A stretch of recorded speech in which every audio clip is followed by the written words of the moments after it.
बहुत विचित्र दशा है। भगवान कृपा करके साधु समागम देते हैं, वो साधु समागम को बिल्कुल बिल्कुल कामना से युक्त होकर के खो देता है। ये छोटी छोटी परिचयां, छोटी छोटी कामनाएं, ये प्रारब्ध के अनुसार है। सुनो भरत भावी प्रबल, वशिष्ठ जी कह रहे, जिनको भगवान वशिष्ठ कहा जाता है, जो भगवान श्री राम के कुल गुरु पद पर विराजमान है, भगवान श्री राम को उपदेश कर रहे, वो भरत जी से कह रहे, सुनो भरत भावी प्रबल, बिलक कहो मुनिनाथ, हानि लाभ जीवन मरण जस अपजस विधियात। ये विधान पहले से हो चुका है। संतों के पास क्यों जाया जाता? विधान को मिटाने के लिए, पलट देने के लिए। तुम्हारे भाग्य में नहीं लिखा भगवत प्राप्ति, खूब अखंड भजन करोगे, ये नहीं लिखा है भाग्य में, ये कृपा से। जब कृपा से साधु समागम मिला तो भव समुद्र से मुक्त होने का अवसर। जैसे आपके संतान नहीं हो रही, मत चिंता करो, आपका अंतिम संस्कार और पिंडदान जो पुत्र नहीं कर सकता वो गोपाल जी कर देंगे। गोपाल को अपना पुत्र मान लो और प्यार करने लगो, वो सब संभाल लेंगे। आपको लगता है कोई सेवा करने वाला तो हो? संसार का पुत्र कोई बिरला भगवत मार्ग में चलने वाला होगा जो माता पिता की सेवा प्राणपन से भगवत भाव से करता हो। नहीं, पढ़े लिखे देश विदेश बहुलिए घूम रहे हैं और माता पिता घर में वो अंदर से मोह में आसक्त जल रहे हैं और शरीर कार्य करने लायक नहीं रह गया। देखो ना, आप देखो, अगर गोपाल जी का तो जब वयोवृद्ध हुए श्रीधर बाबा, हम इसलिए उदाहरण देते हैं कि देखो भगवान के दासत्व की महिमा।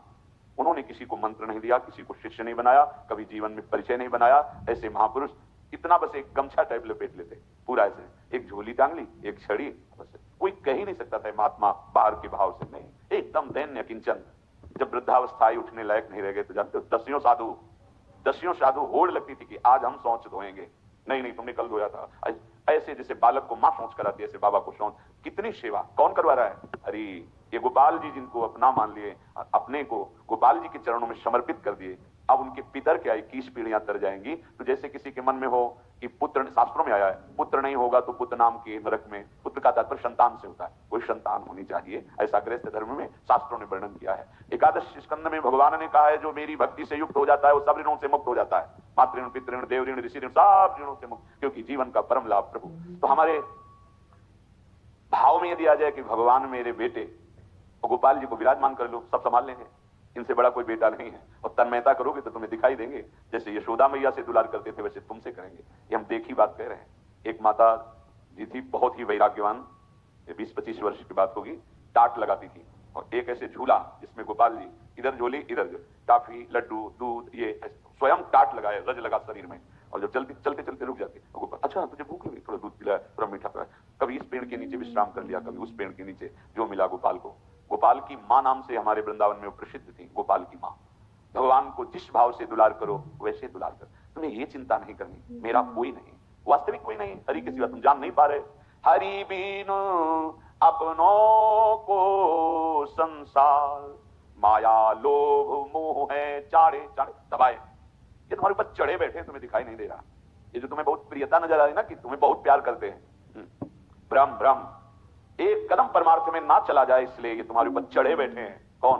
मोह माया, मयर मोर तोर तय, माया माया लोभ मोह, ये सब तुम्हें दबाए हुए कि कहीं तुम माया की रेखा क्रॉस करके परमार्थ में कदम न रख दो।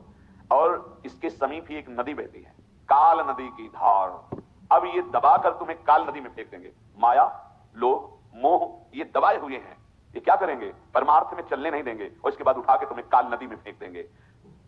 काल के प्रवाह में बहते हुए न जाने कौन कौन सी योनियों में पहुंच जाओगे, कौन कौन सी दुर्गति भोगोगे। ये मानव देह इनसे मुक्त होने के लिए मिला है, माया से, मोह से, लोभ से, काम से, क्रोध से, इनसे मुक्त होने के लिए मिला है। जो तुम्हारा परिवार है, मित्र है, तुम्हें समाज प्यार करती है, बस वो उतना ही समझ लो। ज्यों जन संगति होत नाव में, रहत न परले पाल, तैसे धन तारा सुख संपत्ति, बिछुरत लगे न बार, हरि बिनु अपनों को संसार। जैसे बड़ी नौका में सैकड़ों लोग बैठे हैं, आपस में बात कर रहे हैं, हंस रहे हैं, ऐसा लग रहा है सब एक घर के हैं, नाव किनारे लगी, सब अपने अपने उतरे और चले गए, कोई किसी से नहीं पूछता। ऐसे ही परिवार के जन, तुम चाहे जितना प्यार करो, उसका समय आया चला गया, वो तुम्हें दोबारा स्मरण नहीं करेगा। जहां शरीर छोड़ा अब वो दोबारा स्मरण, वो तो बंधन में है या मुक्त हो गया, दोनों बातें। जो भजन करने वाले मुक्त हो गए, जो माया से युक्त है बंद कर अन्य कर्मों का दंड भोगते हुए फिर अन्य योनियों में जाएंगे, और तुम उनकी याद में अपना जीवन रो रो के बिता दोगे। कह रहे कि मत अंदर से राग करो। जैसे नौका में बैठे अपनी अपनी उतर गए, स्टेशन में बैठे हंसकर बातें कर रहे हैं, चाय पी रहे हैं, ये आप कहां के हो, आपको कहां जाना, बातें हो रही, गाड़ी आ गई, वो बात छोड़ा, अपनी गाड़ी में बैठा चला गया, बात बात करते करते प्राण निकल गए, खाते खाते प्राण निकल गए, चल रहे हैं प्राण निकल गए, हंस रहे हैं प्राण निकल गए, नाच रहे हैं प्राण निकल गए। कितने ऐसे आपको? क्यों प्राण निकल गए? समय आ गया, समय रूपी गाड़ी में बैठे चले गए। कौन तुम्हें पूछता है? तुम राग किए हो तो जीवन बर्बाद करो। ऐसे ही ये धन, ये शरीर, ये संबंध, अगर आपने इनमें भगवत भाव, भगवत समर्पण नहीं किया तो धोखे में तुम्हारा पूरा जीवन नष्ट हो जाएगा। मानुष जन्म नाम नर हरि को, ये मिले न बारंबार, यही तन छन भंगुर के कारण, गर्वत कहा गंवार। ए मूढ़, ये मनुष्य का जन्म और भजन करने का समय, ये दो बार बार नहीं दिए जाते। बार बार तो बनत नहीं। ये समझ लो दुर्लभ वस्तु आपको प्राप्त है। सुत दारा धन लक्ष्मी पापियों के घर होए, संत समागम हरि कथा तुलसी दुर्लभ।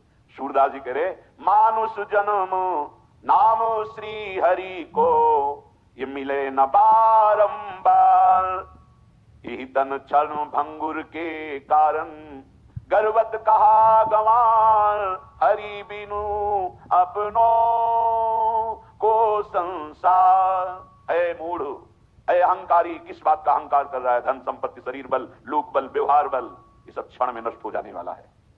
ये तन क्षण भंगुर, हमारा शरीर भी क्षण भंगुर, ये सब क्षण भंगुर। दो चीजें दुर्लभ हैं, क्या? मनुष्य शरीर और भजन करने का समय।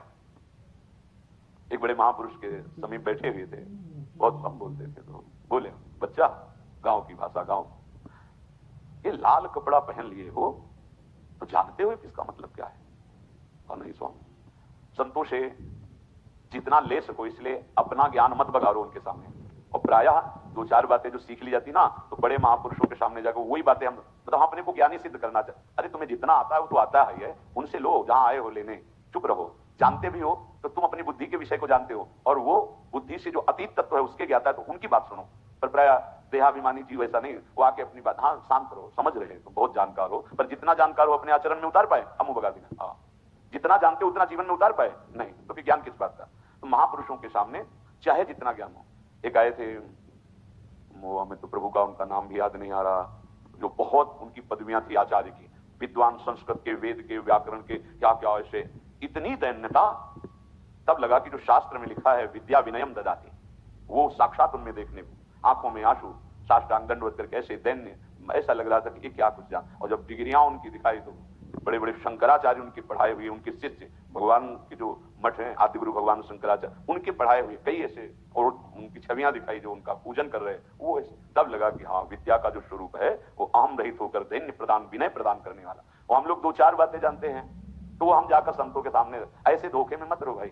मन बहुत विचित्र है और अहम बहुत विचित्र है। हाँ, बहुत विचित्र है, इसीलिए गुरु बिनु भव निधि तरह न कोई, चाहे शिव बिरंची सब। वो जब दृष्टि पड़ती तब लगता है छल कपट से तुझे भुलावे में डालने वाले, अब इस मन को और अहम को हम देख लेंगे, बस तुम भागना नहीं, ऑपरेशन इसका ऐसा हो जाएगा बिल्कुल पवित्र, और प्रियालाल की सेवा लायक बन जाओगे। भागना नहीं बस, क्योंकि ये चलाएगा जब इस पर प्रहार होगा गुरुदेव का, और गुरु की कृपा के इनको सुधारना बड़ा असंभव, बड़ा असंभव।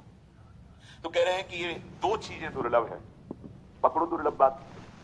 मनुष्य जन्म मिल गया, कृपा से मिल गया, और समय भजन के लिए। तो उन महापुरुष ने कहा, ये लाल कपड़ा रंगा के आप घूम रहे हो तो जानते हो इसका मतलब? नहीं महाराज, हम नहीं जानते। बोले, काषाय वस्त्र अग्नि है, मानो आपका कुछ नहीं रहा, सब कुछ भस्म हो गया। इसको धारण किए हो तो केवल एक भगवान के सिवा कोई तुम्हारा नहीं। जी, आगे की बात समझना।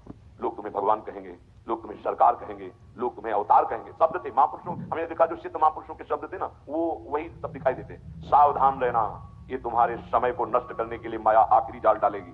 डायरी में लिखा है हमारा, ये होगा लगभग 30-32 वर्ष पहले की बात। ये डालेगी, लेकिन फंसना नहीं। पहले आएगा, दाना डालेगा, जाल बिछाएगा, चुगना नहीं, स्वीकार मत कर। कैसी हरि कृपा होती है कि पहले से पहले ही हमने जीवन में देखा, जहां जरूरत होती वहां संत भगवान।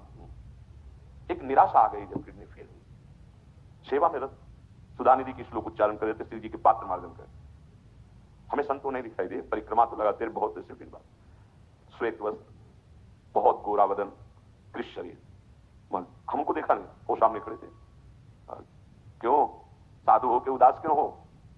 उदास क्या, दोनों किडनी फेल, डॉक्टर साहब कोई दवा तो है नहीं, तो पीड़ा भी है शरीर में, इसीलिए उदासी। बोले नहीं, उदास नहीं रहना चाहिए, प्रसन्न रहो। हाँ, हम कोई भय नहीं है। बोले, अभी मरोगे भी नहीं ना तुम? हम कहा, डॉक्टर ने तो कह दिया कि तुम मर जाओगे। बोले, 80 वर्ष नहीं मरोगे।